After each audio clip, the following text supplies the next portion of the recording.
hacer. Sí, ya empecé a grabar. Sí, pero la diapositiva no la va a enviar. Este, yo les envié la del capítulo pasado. ¿No te le Ajá, llegaron? pero sí, sí, esa sí, pero esta la va a enviar. Sí, también. Ah, va. Sí, al final le voy a enviar esta. Entonces les decía de que el capítulo 3 y 4 ahí sí vamos a resolver la ecuación de Schrödinger para los diferentes tipos principales de movimiento. En el capítulo 3 pues movimientos lineales, y en el capítulo 4 pues movimientos circulares. Y aquí pues únicamente vamos a dar la introducción. Se trata este capítulo de dar la introducción a la ecuación de Schrödinger, este, y la interpretación de la ecuación de Schrödinger. La interpretación que hizo Bohr. Los objetivos, como los pueden ver, dicen conocer y comprender la ecuación de Schrödinger, declarar e interpretar la contribución del principio de incertidumbre de Heisenberg, describir la interpretación de Bohr de la función de onda y y por último pues listar las características que debe tener una función de onda y demostrar cómo éstas implican la cuantización.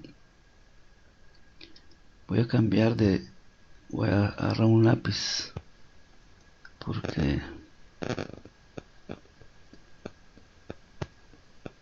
es mejor el lápiz. El contenido son estos cuatro temas. La contribución que hizo Heisenberg al, al formalismo, al diseño formal de la mecánica cuántica. Luego la ecuación de Schrödinger, la interpretación que hizo Bohr sobre la ecuación de Schrödinger y por último vamos a ver la cuantización.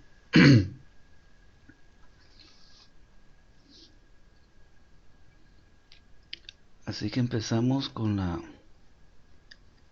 con la contribución de Heisenberg, pero primero veamos este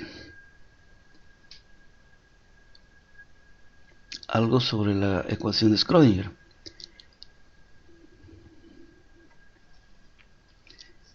Aquí hay algunas preguntas donde encontramos la ecuación de Schrödinger. Es difícil comprender que no haya nada atrás de la ecuación de Schrödinger.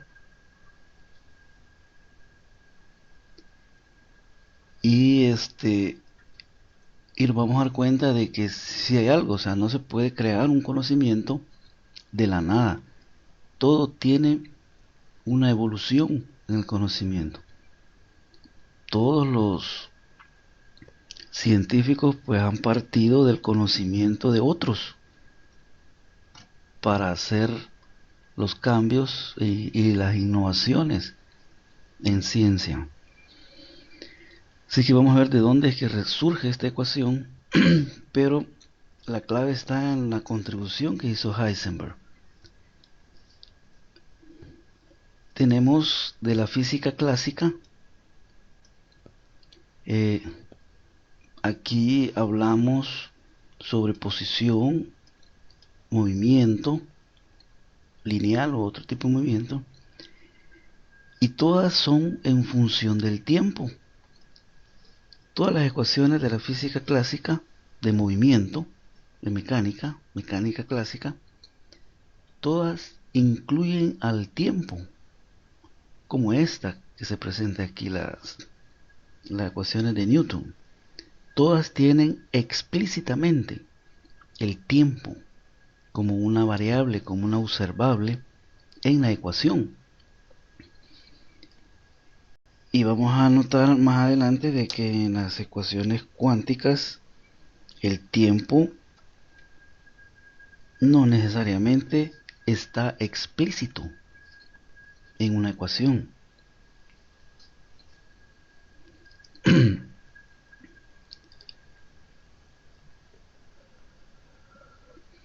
Por eso es que en la mecánica clásica, por eso a la mecánica clásica se le llama una mecánica de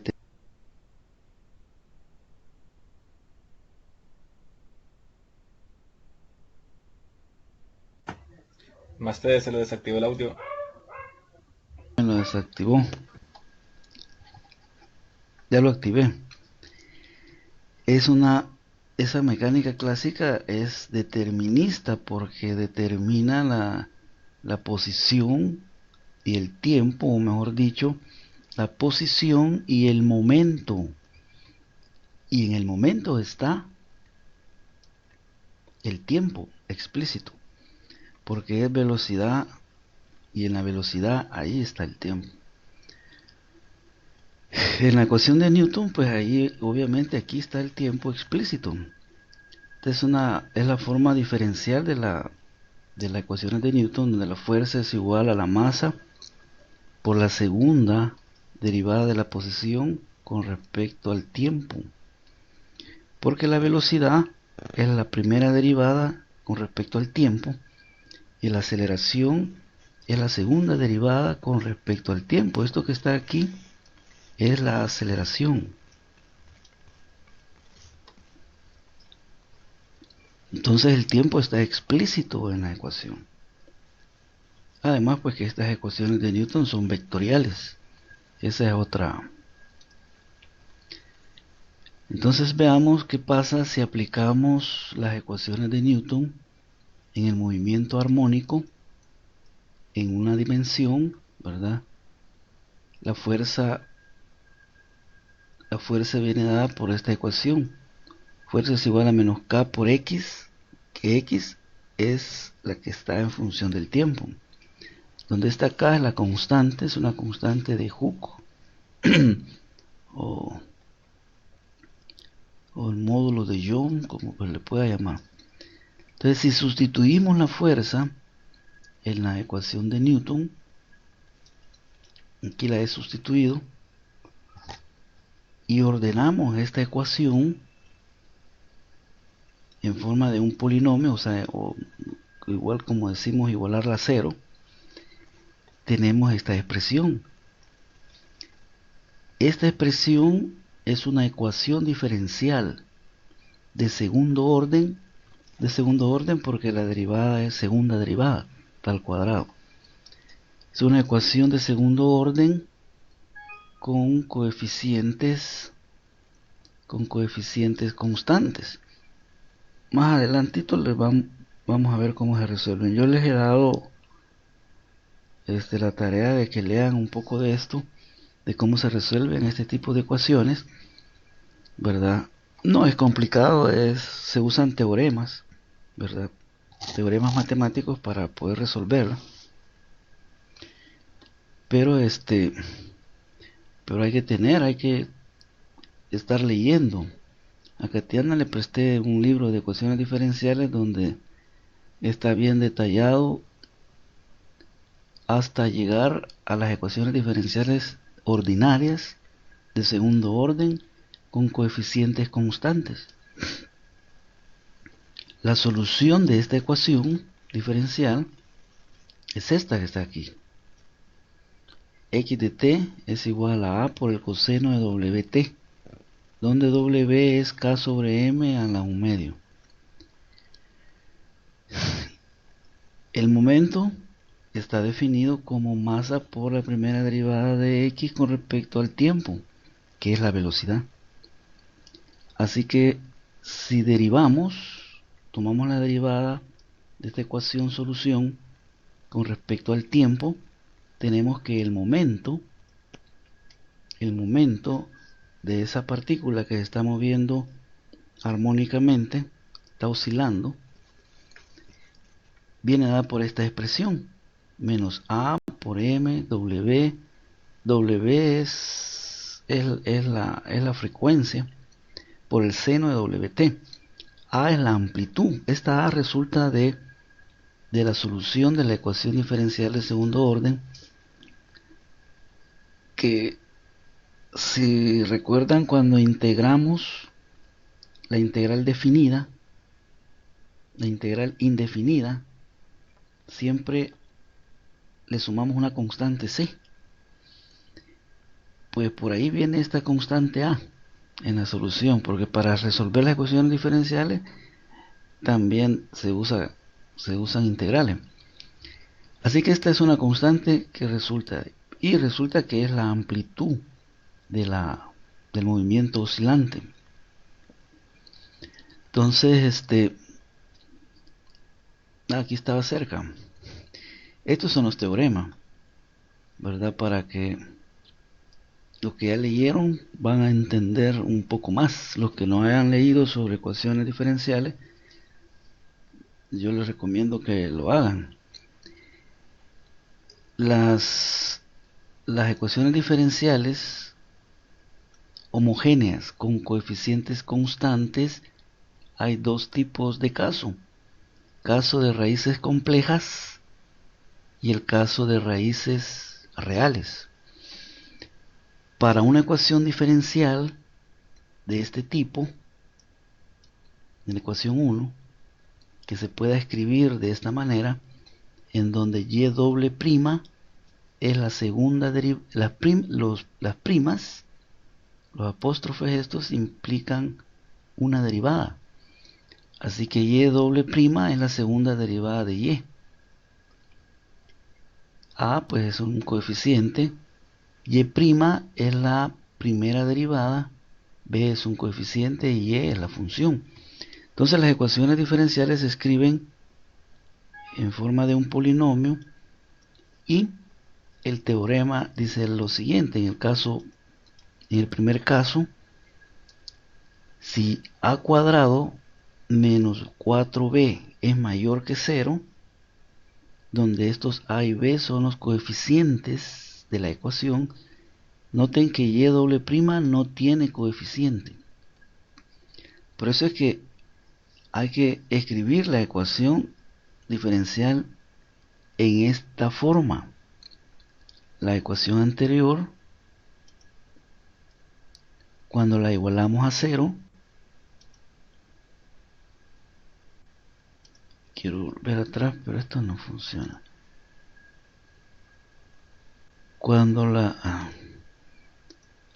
Cuando igualamos a 0, aquí estamos escribiendo la ecuación en el formato ese, o sea, escribirla en esa manera. Entonces este teorema nos dice de que si a cuadrado menos 4b, obviamente hay que conocer los valores de una ecuación real, cuánto vale a y cuánto vale b, y hacer esta diferencia. El cuadrado de a menos 4b. Si esto es positivo, es mayor que 0, entonces la solución de esa ecuación diferencial es esta que les estoy señalando aquí. Y de x es igual a c1 por e a la menos a sobre 2 por x más c2 por x por e a la menos a sobre 2x, en donde c1 y c2 son constantes que resultan de las integraciones, y lambda 1 y lambda 2 son las raíces reales de la ecuación. En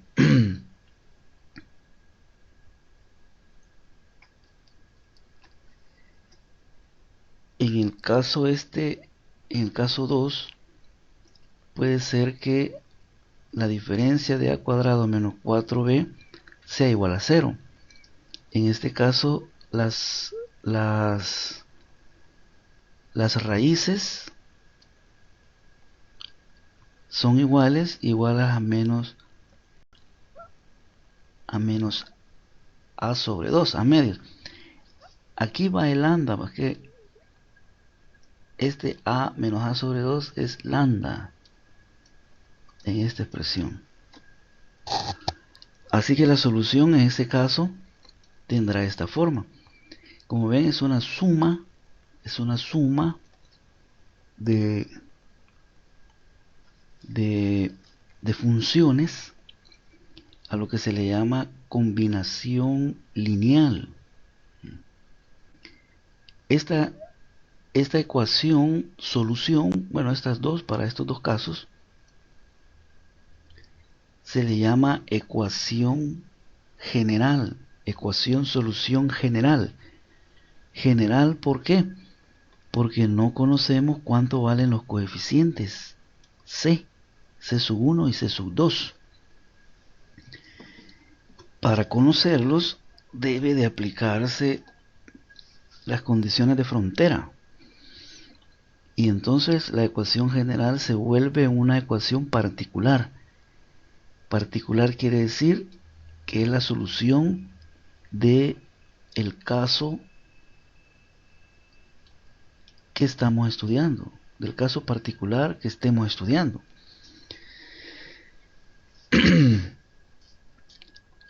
Estos coeficientes C sub 1 y C sub 2 son coeficientes numéricos que tienen valores reales y pueden ser cualquier número real, desde menos infinito pasando por cero hasta más infinito.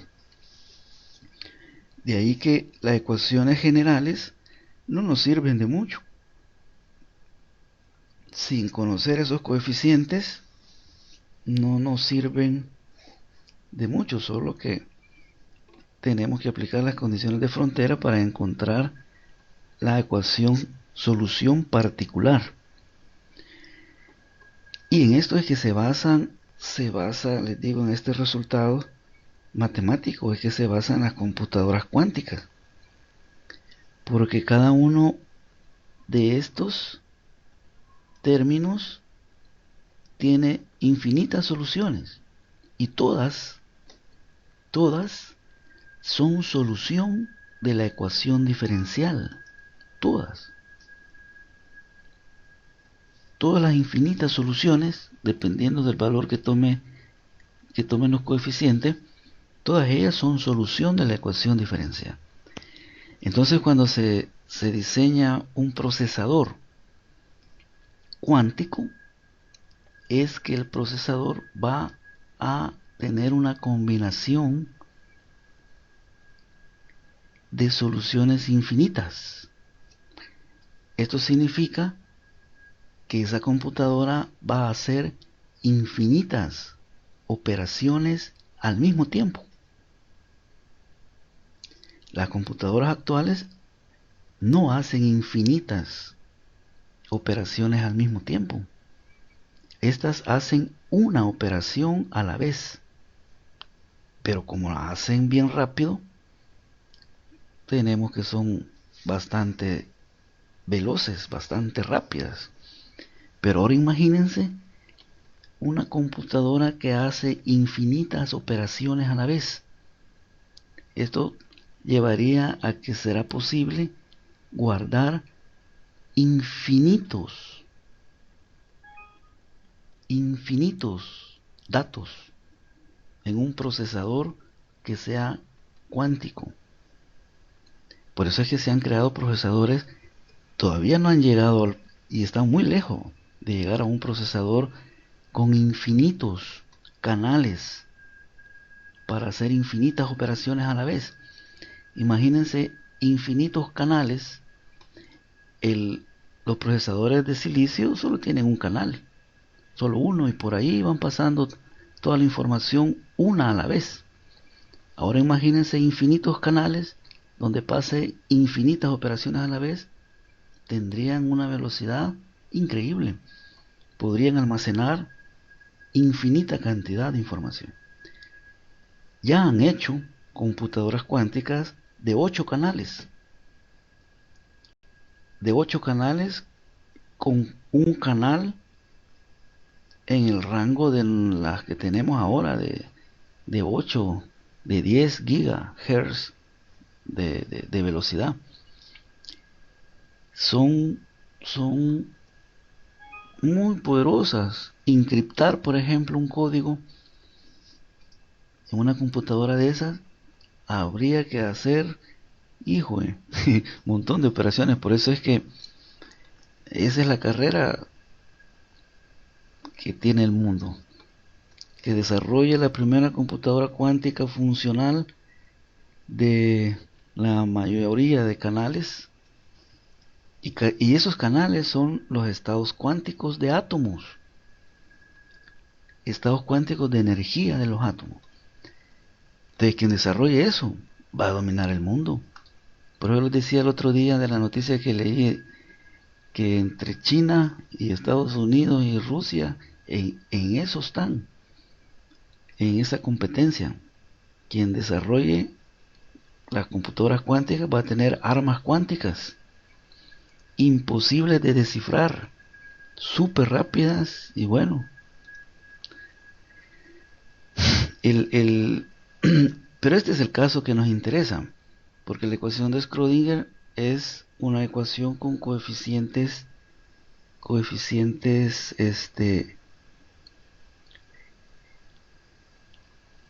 no reales, o sea, imaginarios, que es cuando la diferencia de a cuadrado menos 4b es menor que cero.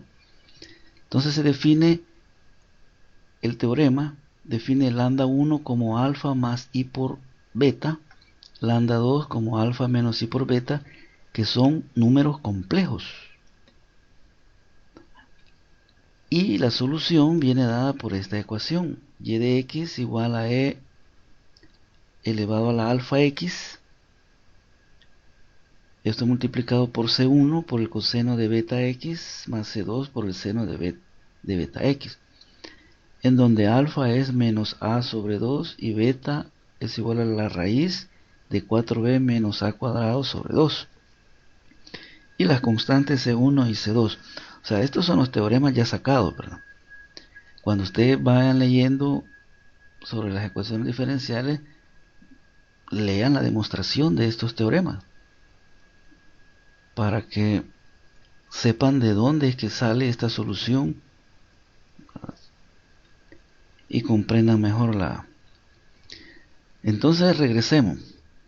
Teníamos para nuestra partícula oscilante, teníamos la posición, que fue la solución de la ecuación de Newton, x de t igual a a por el coseno de wt. Vean, ahí está la t, el tiempo explícito. Y tenemos el momento, menos amw por el seno de wt. Ahora veamos qué sucede. Y aquí vamos a demostrar la contribución que hizo Heisenberg. ¿Qué sucede si multiplicamos p por x? El momento por la posición.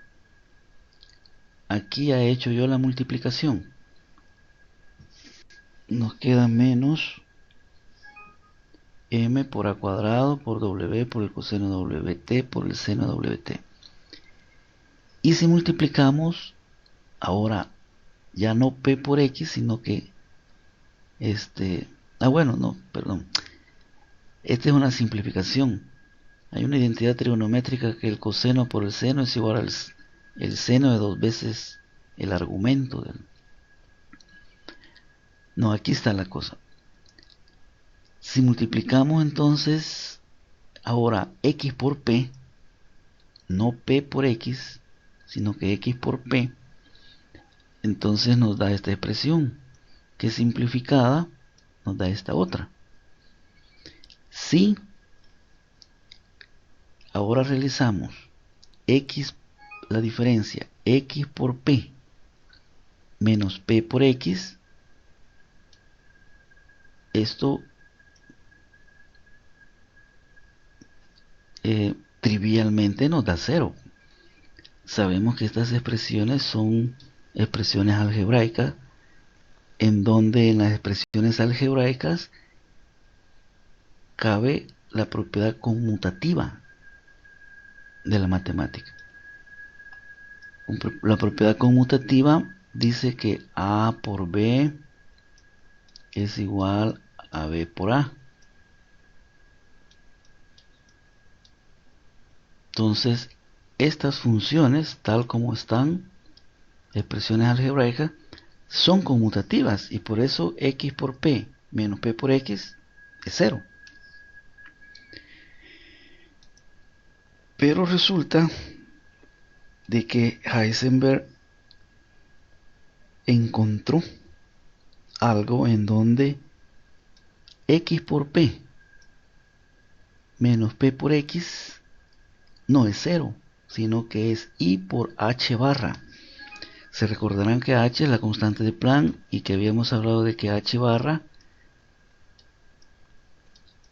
es igual a h sobre 2pi.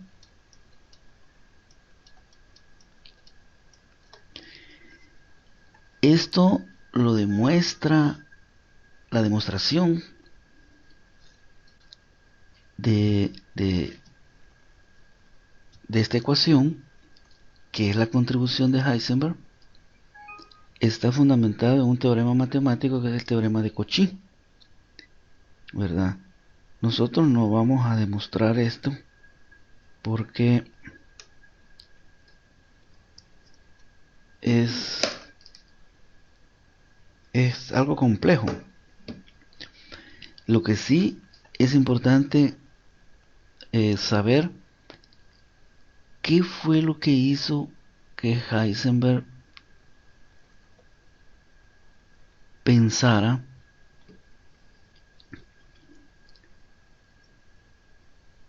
en que esta diferencia no era cero. Y es que resulta de que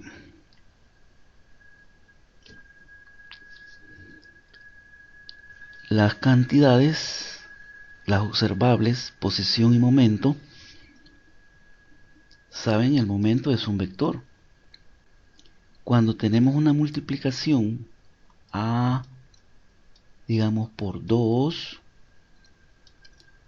estamos diciendo de que se multiplique a por 2 o 2 por a. Eso es un comando. Eso es una orden. Una expresión así da una orden. Y en el caso de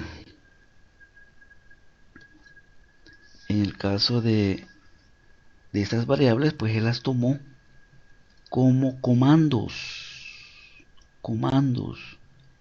y a estos comandos en matemáticas se les llama operadores, y se les pone, aquí se les pone un circunflejo arriba para distinguirlos de la expresión algebraica. Un circunflejo es así, ¿ve? Un gorrito.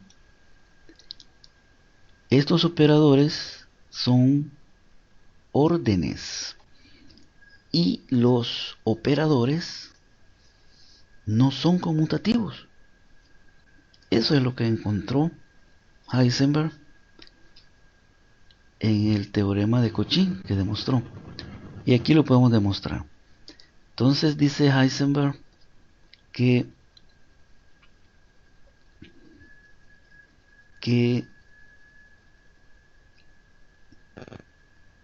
debe de tomarse a estas observables como matrices, y las matrices son vectores, o esas son las dos interpretaciones, o como operadores. Si se toman esas observables, la posición y el momento, como matrices, la posición es un vector también, y las matrices representan vectores. De aquí nace de la interpretación de estos operadores o de estas observables como matrices. De aquí sale la mecánica cuántica de Dirac.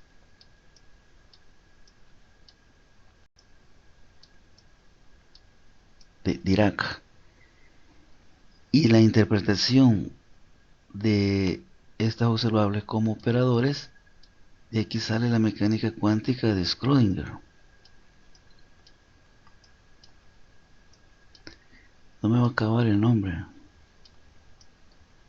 Schrödinger. Por eso hay dos formulaciones matemáticas de la mecánica cuántica: la mecánica cuántica de Dirac y la mecánica cuántica de Schrödinger. Se inicia estudiando la mecánica cuántica de Schrödinger, porque con esta se usa cálculo diferencial e integral, o sea que es más manejable. Y luego, cuando ya se tiene que usar álgebra de operadores cuánticos, entonces sí es necesario pasarse a la mecánica cuántica de Dirac. En este curso no vamos a llegar a la mecánica cuántica de Dirac. Ese es el capítulo 5 del libro de texto. Porque necesitamos más fundamentos sobre geometría molecular. Y se complica bastante, les voy a decir. Sino que nos vamos a quedar con la mecánica cuántica de Schrödinger. Así que inicia así. Le llamó entonces Heisenberg a X, a la observable X, la posición, le llamó operador mecano-cuántico de posición X, y aquí se alcanza a ver el circunflejo, y lo voy a encerrar. Eso significa que es un operador. Y al momento lo definió, y esto resulta del teorema de Cauchy, como h barra sobre i por la derivada con respecto a la posición. Estos dos operadores, que ya son operadores cuánticos, son los con los que se construye todos los operadores cuánticos que existen. Estos son los padres de los operadores cuánticos. Y aquí está una demostración. Veamos si X y P son operadores. Para operar, necesitan una función matemática. Esa es otra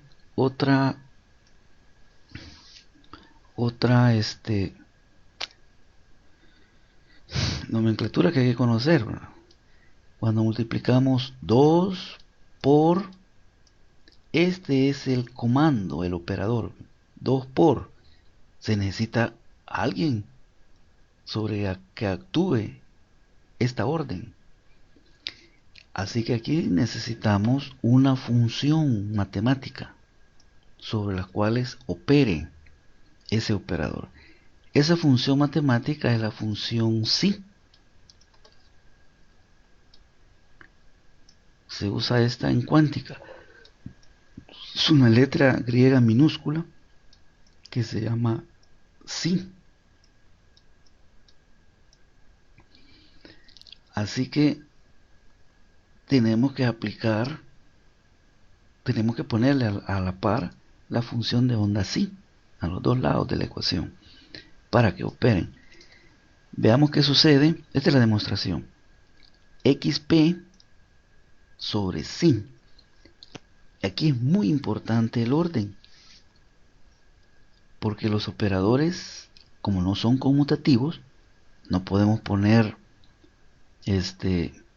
o mejor dicho, si ponemos P por X, nos va a dar un resultado.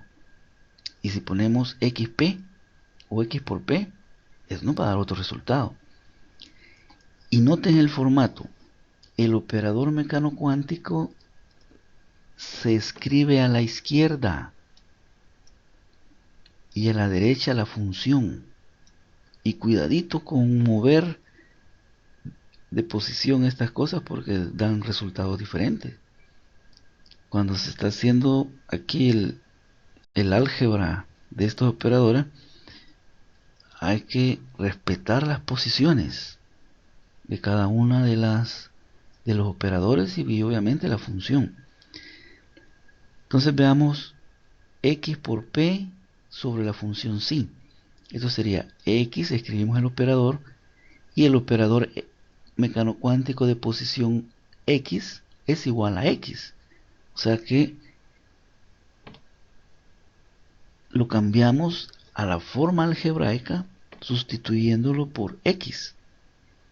Y el operador mecano cuántico de momento lo sustituimos a la forma algebraica por h barra sobre i por la primera derivada sobre x. Como ven, este operador no tiene una función, ¿ve? D entre dx, aquí le falta la función, por eso se la hemos puesto. Aquí sí está completo. Si hacemos estas operaciones, pues h barra sobre i, la x la ponemos aquí, y aquí entonces nos queda la derivada de la función con respecto a x. La x la tenemos en la misma posición.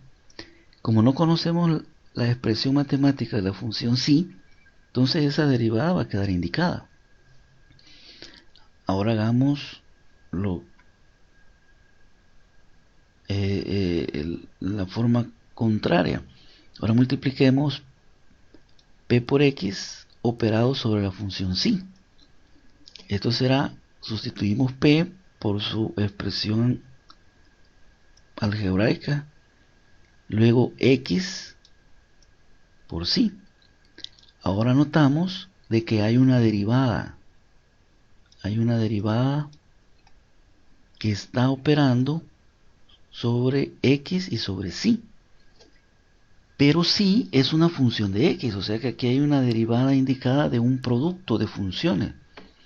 Por eso es que quedará de esta manera. Ya aplicando la regla de derivar para un producto de funciones. Ahora hagamos la diferencia. El xp por psi menos p por x por psi. Aquí debe, yo no se lo he puesto, pero aquí deben de ponérsele a estos, porque son operadores, el circunflejo.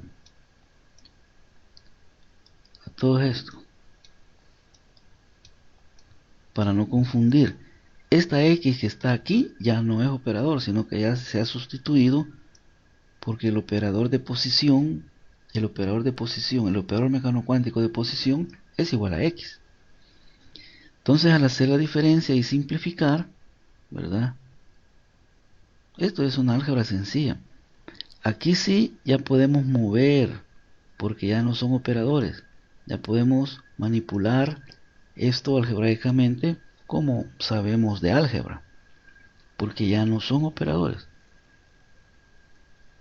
Simplificamos, bueno, sacamos el factor común de h barra sobre i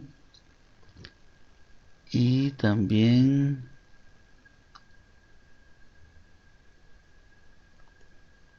hacemos este producto de aquí primero. Luego sacamos el factor común y nos quedará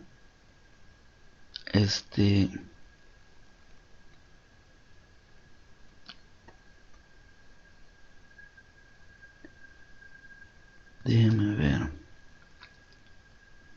No, estos se cancelan aquí. Este término se cancela con este otro término. Entonces nos queda menos h barra sobre i por psi. Y esto lo multiplicamos por i sobre i. Recuerden que i es de números complejos. Y i es igual a raíz de menos 1. Y por definición en números complejos es raíz de menos 1. Entonces a multiplicar i sobre i, entonces i por i es raíz de menos 1 por raíz de menos 1, es menos 1, por eso es que se vuelve positivo y queda igual a i por h barra por psi, porque el i del numerador, ese se queda invariable. Entonces esta es pues la demostración sencilla de esta contribución de Heisenberg.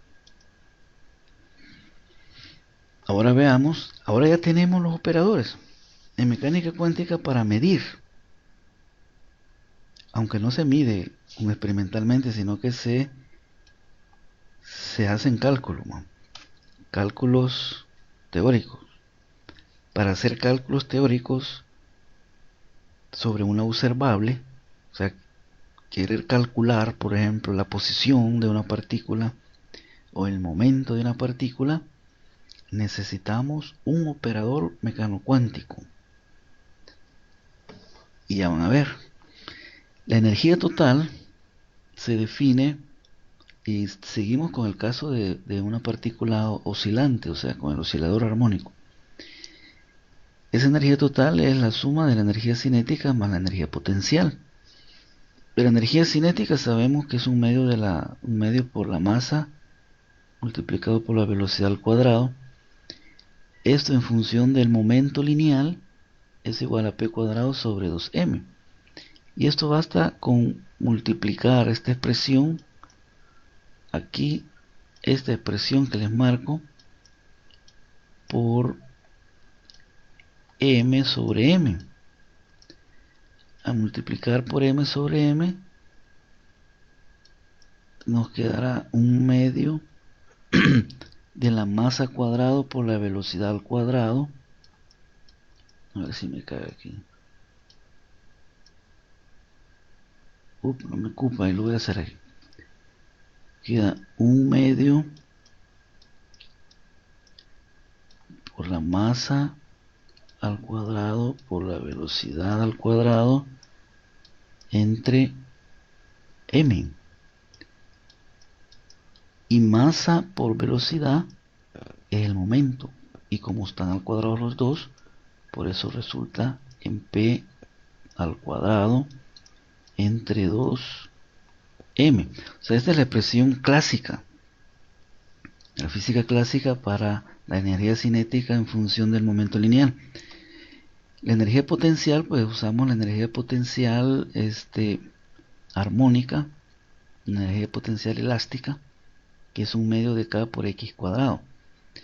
Sustituimos en la energía total y tenemos que la energía total es igual a p cuadrado sobre 2m más un medio de k por x al cuadrado. Y ahora convertimos el momento y la posición en operadores cuánticos, que ya los tenemos. P es h barra sobre i por la derivada con respecto a x. Y el operador cuántico de posición es simplemente x.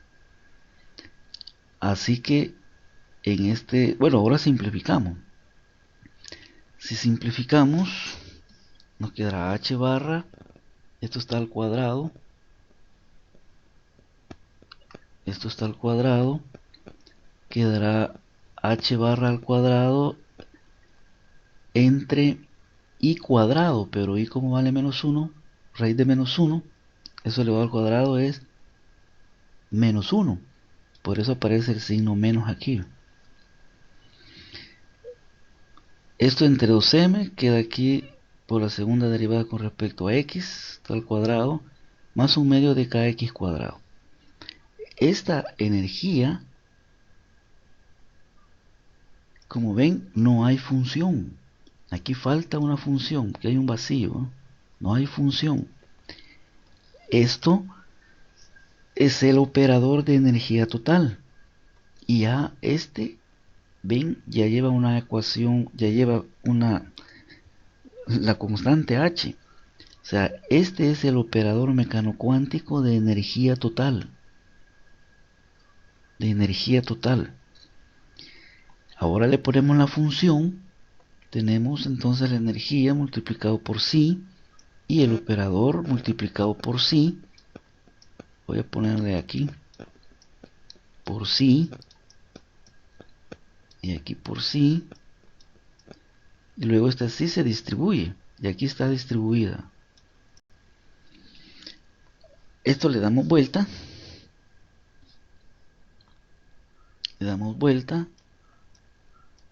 y aquí tenemos la ecuación de Schrödinger de energía total para un cuerpo oscilante. Esta ecuación, y obviamente pues un cuerpo que oscila en una coordenada con energía potencial de este tipo. Esta es la deducción de la ecuación de Schrödinger para ese caso, para el oscilador armónico. Pero si usamos si usamos el término de energía potencial, porque energía potencial puede ser energía potencial elástica, energía potencial gravitatoria, energía potencial eléctrica. O sea, hay diferentes tipos de energía. Entonces podemos dejar indicado para que aplique a cualquier sistema, no solo al oscilador armónico. Por eso lo escribimos B de X.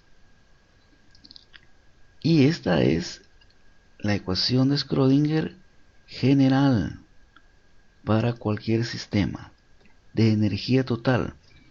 Ojo, la ecuación de Schrödinger es para calcular la energía total. Y aquí, si sacamos el operador, que es lo que está entre paréntesis, sacamos la función psi, factor común para acá.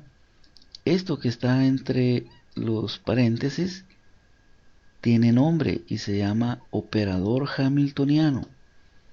Y el operador hamiltoniano es un operador mecano cuántico de energía total. O sea que si usamos este operador mecano cuántico sobre una función,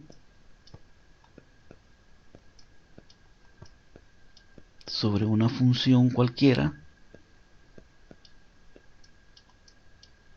voy a poner sí, el resultado va a ser la energía total.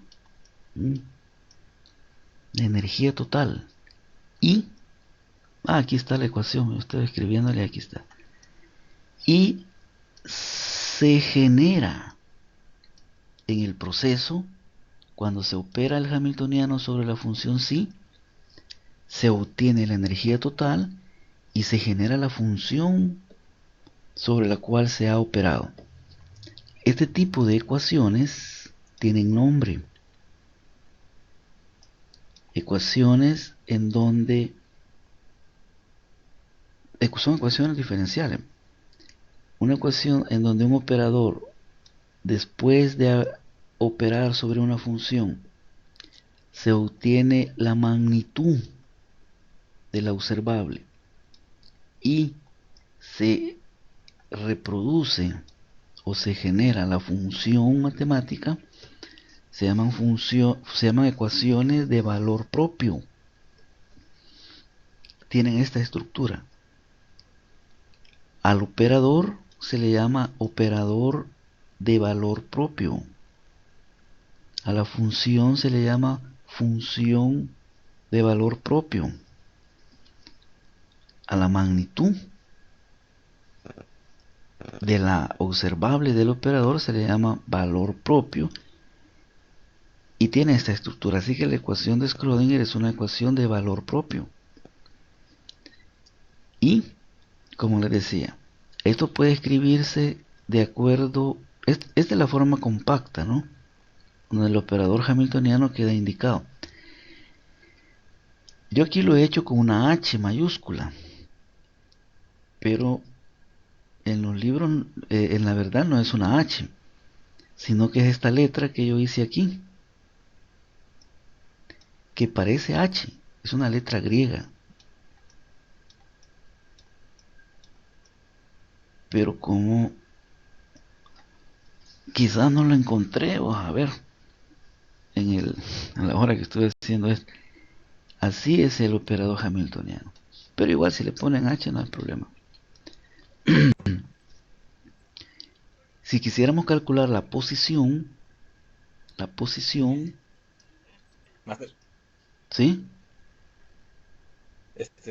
con respecto a la energía total, como la energía total es con la función sí, entonces la energía total también es un operador. No, la E es la magnitud del operador. Por eso le voy a explicar aquí. Si quisiéramos calcular la posición de una partícula, operamos el operador mecano cuántico de posición sobre la función matemática que describe la mecánica de la partícula, y el resultado va a ser la magnitud del operador mecano cuántico, o sea, la posición, y se va a generar de nuevo la función de onda. Aquí ya no lo pude escribir. ¿Ve? Por eso necesitamos en cuántica un operador para cada observable, o sea, para cada propiedad física o química que querramos medir. Y con los dos operadores de Heisenberg, el operador de posición y el operador de momento lineal, con esos dos se puede construir todos los operadores de la mecánica. Todos los operadores de la mecánica. Habrán otros que se construyen, no, pero casi todo. Estaba pensando en el momento, en el momento eléctrico, pero igual ahí está el momento. Ahí está también el momento. Esa es la forma de la ecuación de Schrödinger. Hay que usar, y ese es uno de los postulados de la mecánica cuántica. Yo les decía en la primera clase de que la mayoría de libros inician estudiando mecánica cuántica de acuerdo a los postulados, pero se complica un poco. Pero este es uno de los postulados. Para medir una observable o una propiedad física o química, debemos de tener el operador mecanocuántico de esa propiedad. Y también, muy importante, conocer la función, en este caso la función psi, conocer la expresión matemática, porque en esta función, que se llama en mecánica cuántica función de onda, ya vamos a ver por qué le llamaron función de onda. En esa función de onda están todas las características físicas y químicas de un cuerpo, de una partícula. Increíble, ¿no? Cómo en una expresión matemática se encuentra ahí la descripción del movimiento de una partícula. Que cuando se opera, porque la función de onda es la misma para una partícula o para un sistema mecanocuántico en movimiento, esa función de onda es la misma. Y con esa función de onda solo cambiamos los operadores para obtener, para medir o calcular la propiedad que deseemos. ¿Mm?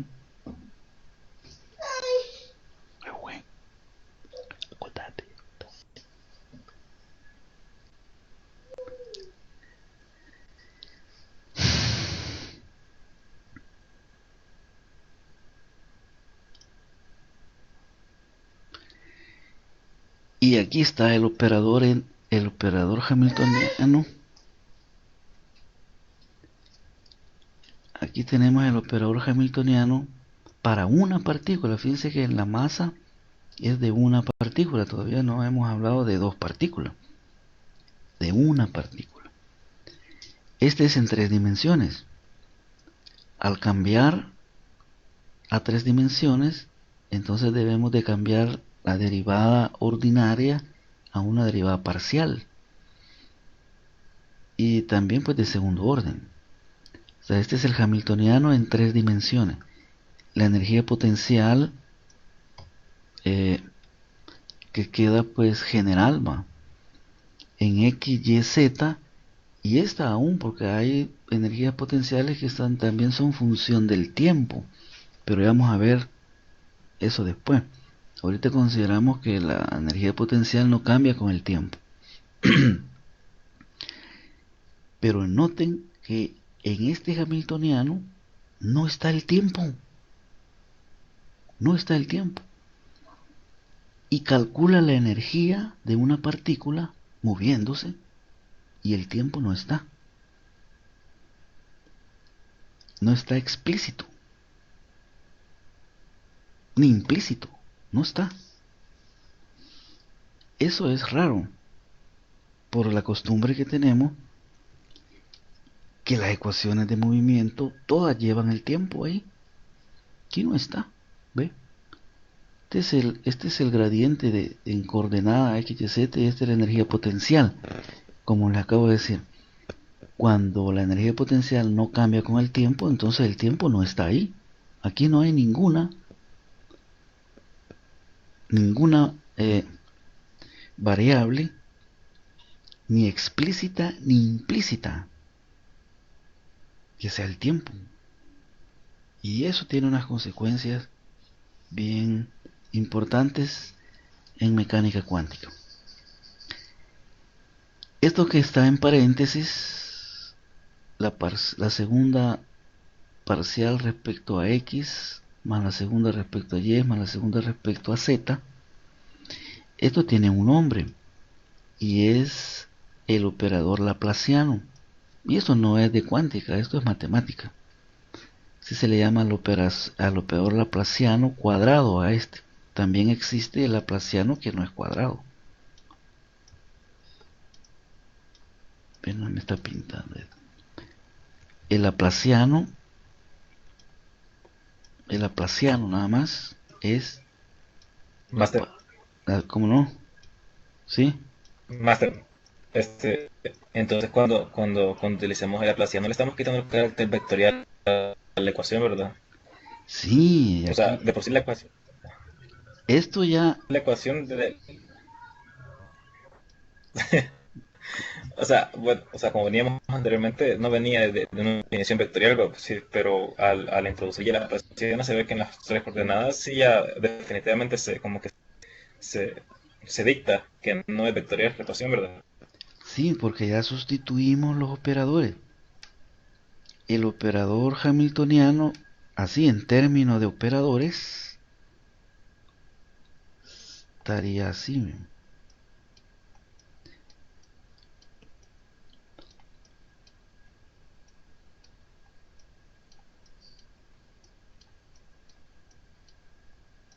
Así. Al sustituir y simplificar los operadores de posición, y de momento, entonces ya nos queda de esta manera. Esta ya es algebraico. Aquí ya no hay operadores. O sea, es el equivalente y por eso es que ya es más fácil manejarlo. Entonces este es el laplaciano cuadrado. El laplaciano nada más es la suma de los gradientes de los gradientes en cada una de las coordenadas. Así que podemos escribir el hamiltoniano en función del laplaciano cuadrado. ¿Ve? Ya tenemos aquí. ¿Ve? O sea, esa es otra forma de la ecuación de Schrödinger. No tiene la función, este es en términos de operadores. Y aquí está lo primero que debe uno de aprender en cuántica, a construir operadores hamiltonianos. Si no podemos construir operadores, no vamos a poder medir o calcular nada. Aquí traigo unos 3, 4 ejemplos para construir el operador hamiltoniano para una partícula que se mueve libre, para el átomo de hidrógeno, para la molécula de hidrógeno. Son 3 nada más, ya está contando este también. Veamos cómo construimos el operador hamiltoniano. Los cálculos dependen, los cálculos dependen de que construyamos bien el operador hamiltoniano. Si lo construimos mal, va a estar mal el cálculo, obviamente. Una partícula libre es una partícula que se mueve libremente. Eso quiere decir que no hay campos, campos de ningún tipo que actúen sobre ella. O sea que la energía potencial es cero. O sea, es el caso más sencillo. Partícula que se mueva libremente sin ningún campo. En los campos hay fuerzas. Al decir sin ningún campo, estamos diciendo que sin ninguna fuerza, que no hay fuerzas que actúen sobre esta partícula. Así que tenemos energía cinética y tenemos el momento. Esto es lo mismo que acabamos de hacer. La energía cinética la ponemos en función del momento. Luego cambiamos al operador mecano-cuántico de momento lineal.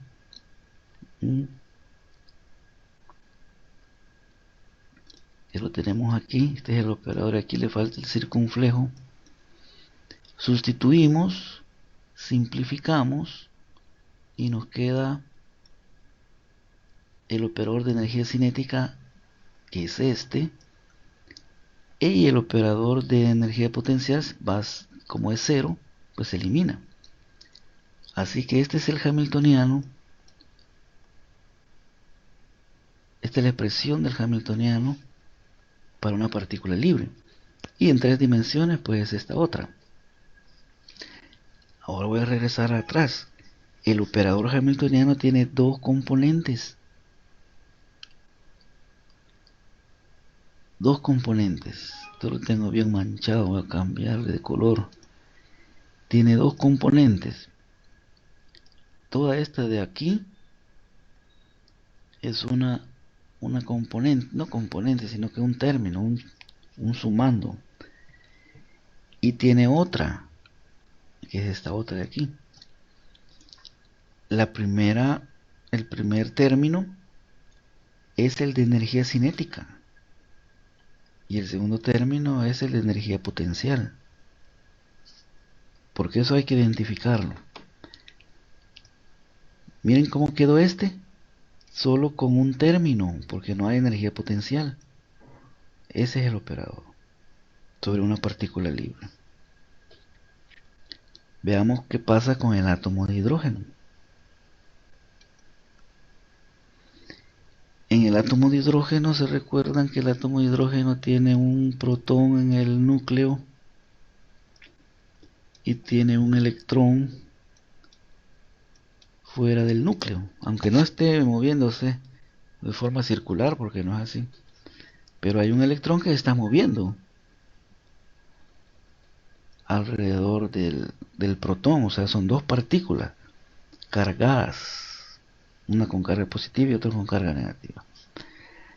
Aquí tenemos el operador de energía cinética, que ya lo acabamos de deducir, pero ahora sí hay energía potencial, y es energía potencial eléctrica. Se recordarán de la energía potencial eléctrica, que es el producto de las cargas entre 4pi epsilon sub 0 por r. Lo sustituimos, los 2 operadores. Aquí está el de energía Master, cinética. ¿Sí?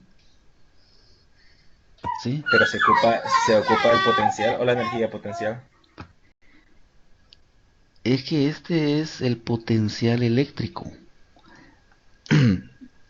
Sí, yo mencioné energía potencial. Energía potencial, la energía. La energía, verá, es que ahí hay un campo eléctrico. El potencial eléctrico es otra cosa. Es la diferencia de energía potencial. Este potencial es la energía potencial eléctrica.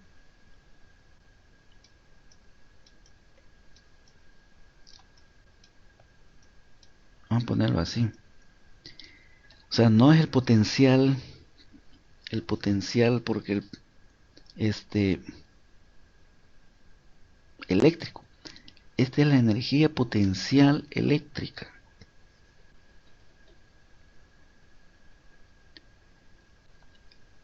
Bueno, lo sustituimos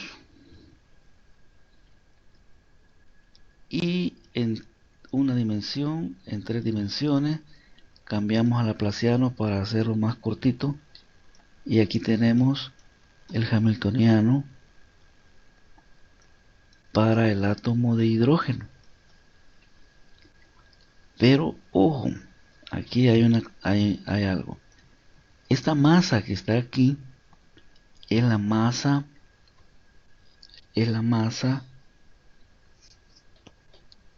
en los casos anteriores que hemos visto, hemos hablado de una partícula. Aquí hay dos partículas, así que esta masa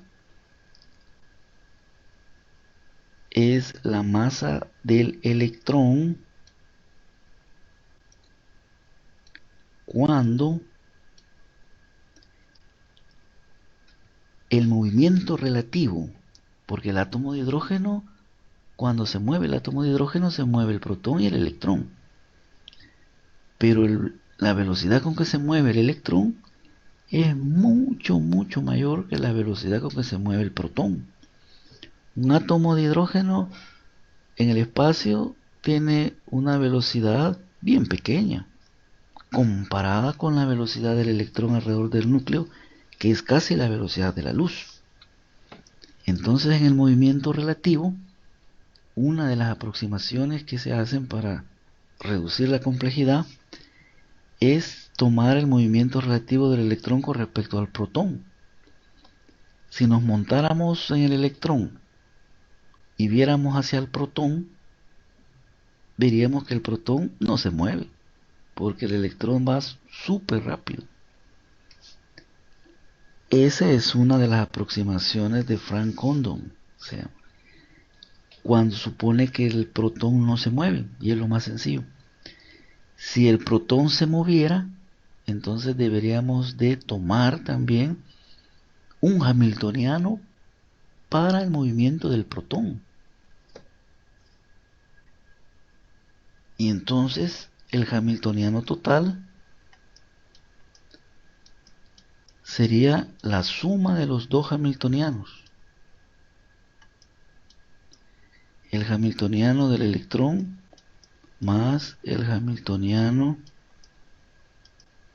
del protón, porque los dos están moviendo y los dos tienen energía cinética. Pero este es el caso más sencillo, tomando en cuenta de que el protón no se mueve en el movimiento relativo. Entonces esta sería la masa del electrón.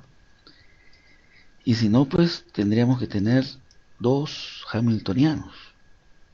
Ahora pensemos. Bueno, quizás todavía no. Veamos el otro caso. El otro caso es la molécula de hidrógeno. La molécula de hidrógeno tiene dos núcleos y tiene un electrón en cada núcleo. Porque la molécula de hidrógeno es esta, H2. Hay un electrón por cada átomo. Entonces tenemos un protón en el átomo 1. En el átomo... Vamos a ponerle 1. Este es el átomo 2. En el átomo 1 tenemos un protón y un electrón. En el átomo 2 tenemos otro protón y otro electrón. Así que tenemos 4 partículas. 4 partículas y 2 átomos. Por eso es que el hamiltoniano es la suma de 2 hamiltonianos, de 2 átomos que están moviendo. Este sería el hamiltoniano del átomo 1 y este el hamiltoniano del átomo 2.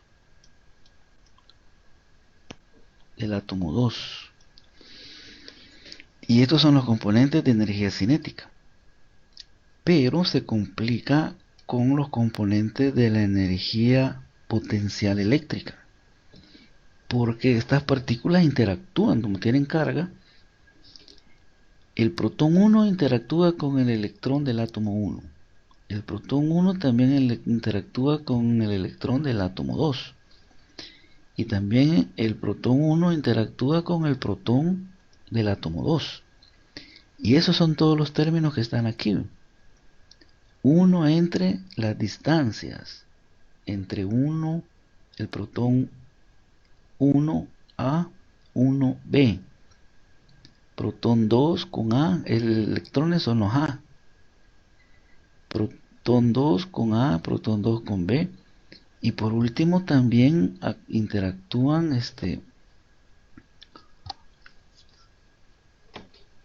entre los dos electrones.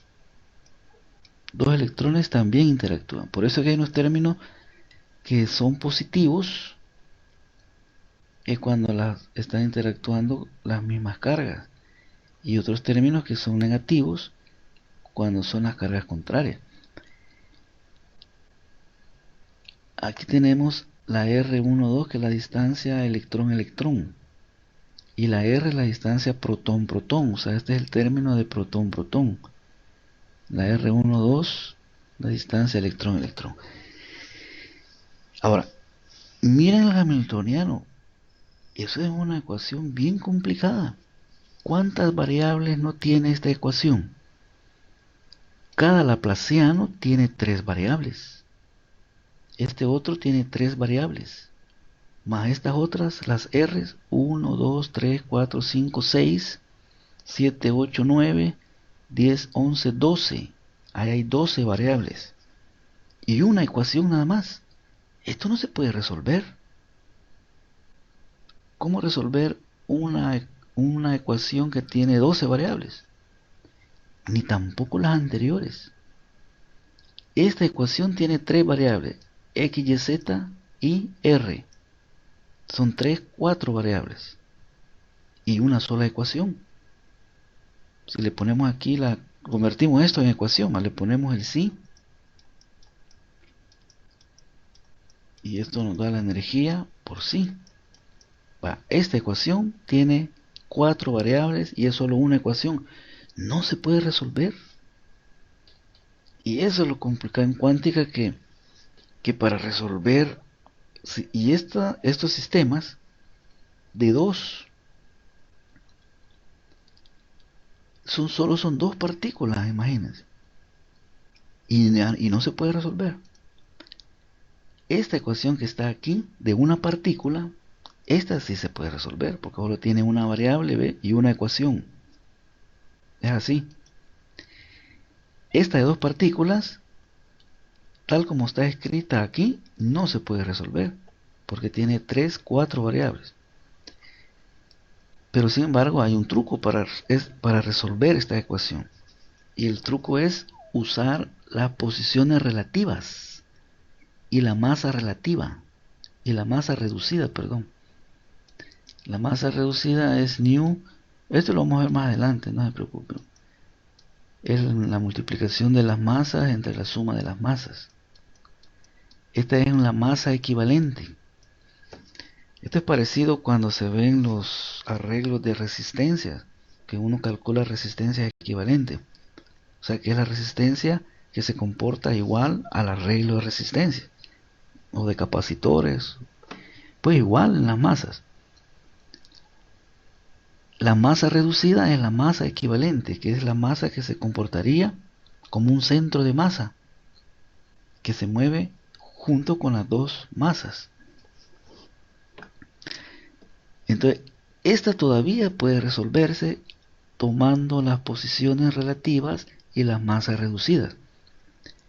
Pero para la molécula de hidrógeno, que son 4 partículas, ya les conté, 3 variables en el laplaciano, x, y, z. Otras 3 en el laplaciano 2, que es del otro átomo. Son 6. Y todas estas r, que son otras 6, son 12 variables. No se puede resolver. Pero sin embargo, es posible resolverla de forma aproximada. Y hay técnicas aproximadas para el cálculo de energía de sistemas complejos de más de una partícula. Por ejemplo, la teoría de perturbaciones. Es uno. Otro es el método de Hartree-Fock. Hartree-Fock.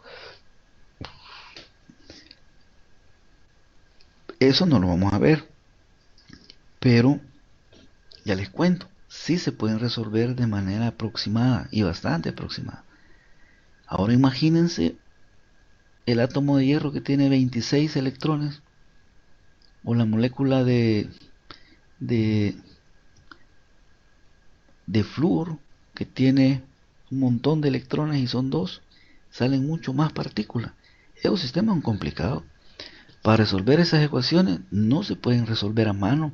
Se necesita de hacer, bueno, antes los primeros sí a mano les tocó, pero ahora no, ahora se hacen programas de computadora en Fortran para que la computadora haga los cálculos aproximados, ¿verdad? Pero no lo vamos a ver. Nosotros vamos a resolver la ecuación de Schrödinger para los sistemas, y eso va a ser, como les dije en el capítulo 3 y 4, para los sistemas en los cuales la ecuación de Schrödinger se puede resolver exactamente, no con métodos aproximados, porque ahí ya se necesita la notación de Dirac. Entonces, recopilando, porque ya se nos terminó el tiempo. En cuántica hay que construir el operador hamiltoniano de la observable que queramos calcular. Si construimos mal, vamos a medir mal, ¿verdad? O sea, esa es la clave. En la guía de problemas, ahí vienen problemas para que puedan construir estos operadores de sistemas no tan complicados, sistemas sencillos. Eh,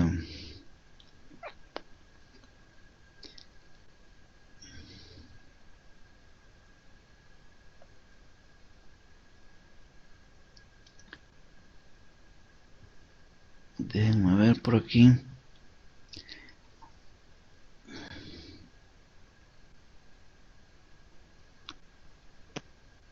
Que iba a decir algo, pero se me escapó.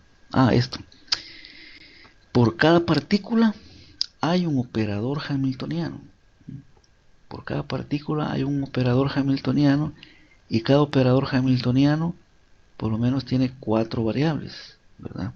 Imagínense la complejidad de una ecuación de Schrödinger de un sistema de múltiples partículas. Pero eso no es tan importante. Por eso la mecánica estadística. En la mecánica estadística, esto no es tan práctico andar haciendo cálculos aproximados de un sistema. Imagínense una molécula de proteína que tiene cientos de átomos y cada átomo con decenas de electrones. Eso sería monstruoso un hamiltoniano de ese tipo, con armar un hamiltoniano para cada partícula. Por eso es que Boltzmann se ideó la mecánica cuántica estadística. En la mecánica cuántica estadística se usa el hamiltoniano de una partícula. Imagínense un gas, un mol de gas, perdón, contenido en un cilindro. Ahí habrían 6.02 por 10 a la 23 partículas. Necesitaríamos 6.02 por 10 a la 23 hamiltonianos. O sea, eso es ilógico. Resolver la suma de 6.02 por 10 a la 23 hamiltonianos. Eso no tiene sentido. Ahí están los límites de la cuántica. Ya no sirve para múltiples partículas. Para una, sí. ¿Qué es lo que hace la técnica de Boltzmann? Ese es mecánica estadística. Ese es el curso que sigue el otro ciclo, que se llama mecánica estadística cuántica o termodinámica estadística cuántica. Ahí se calcula la energía para una partícula de ese gas y luego se le aplica estadística para calcular la energía del 6.02 por 10 a la 23.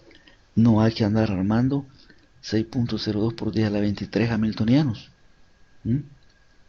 Y ahí eso sí es práctico. Y así es como se hacen los cálculos. No resolviendo 6.02 por 10 a la 23 hamiltonianos conectado. Por eso es que la cuántica por sí sola no sirve de mucho. Necesita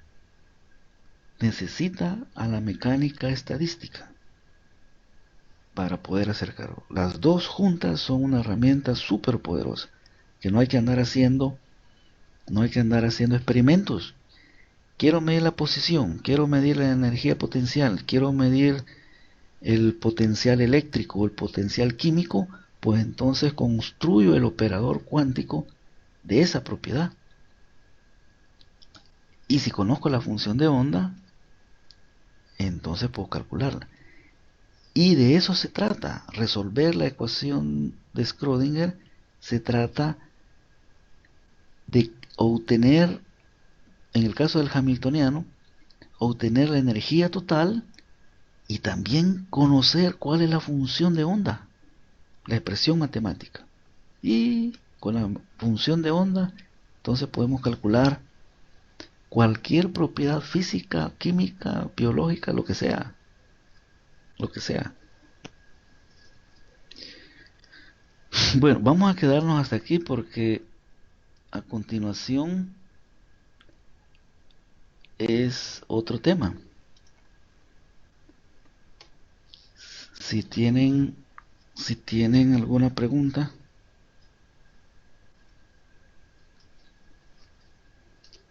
o algún comentario. Y antes que se me olvide el examen, ¿a qué horas hemos quedado? En la tarde, ¿verdad? Es este viernes. A las 4:20 quedó más cerca. Sí, Pero vale. no es este viernes, es hasta el siguiente. Sí, y Master viernes 5 dijo. Ah, es cierto, aquí lo tengo apuntado. Como no, entonces no hay problema. Aquí sí, aquí lo tengo. Parcial.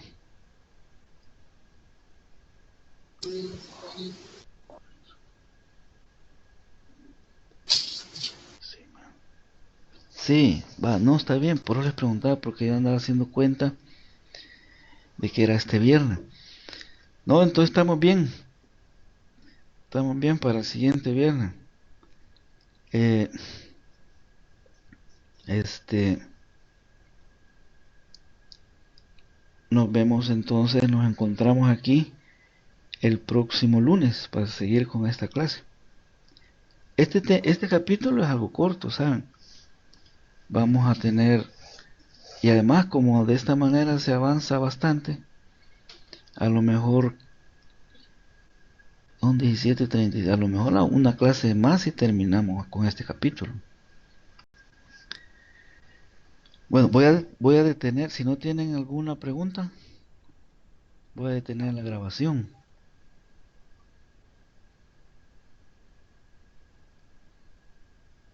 Bueno, voy a detener la grabación.